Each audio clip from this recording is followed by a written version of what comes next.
I think that through SportsCenter and through just your take on the world of sports, you have played a big part in the way that we watch and view sports and talk about sports. And I think a lot of people don't realize that SportsCenter and those kind of shows haven't been around forever. But I guess my initial question when I wanted to have you on here is, I wondered what the stakes were when you were starting out. If the expectations felt low. I understood sort of where we were at ESPN, of what it was.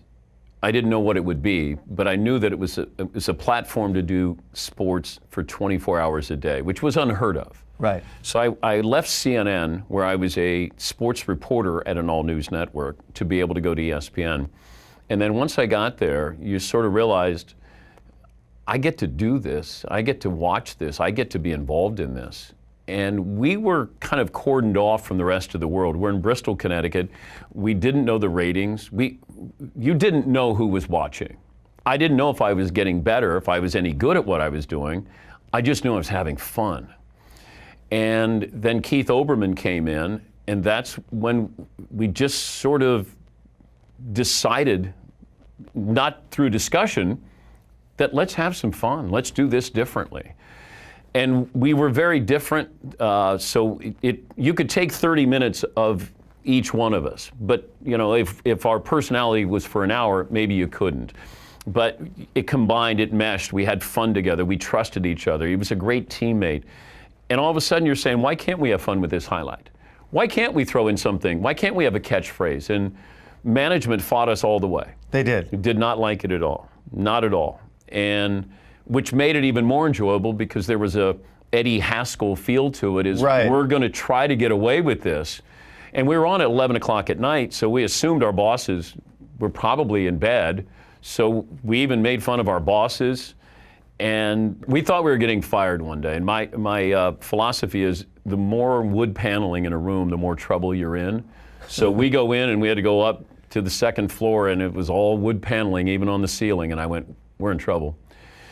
And my boss banged on the table, and he was like, you guys are not going to do this anymore, and you're going to be team players, and stop calling it the Big Show. We called it the Big Show because we mocked ourselves. We didn't know who was watching. Right. So then, he said, and you're going to say, this is SportsCenter as you go to commercial break.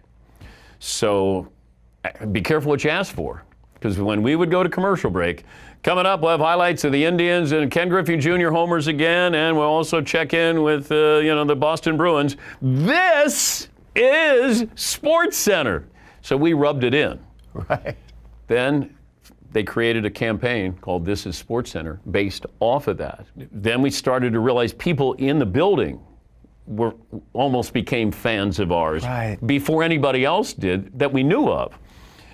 And I remember when I finally felt like maybe people were watching when I met Bill Murray, and we were doing a pub crawl, and I meet Bill Murray, and he walks into the antique boutique in the Village, and he comes out with a bright orange tie, and he said, see, it's not that hard. And I go, what do you mean? He goes, remember you said the toughest thing about being the Tennessee coach is you got to get orange ties to go along with every suit you wear?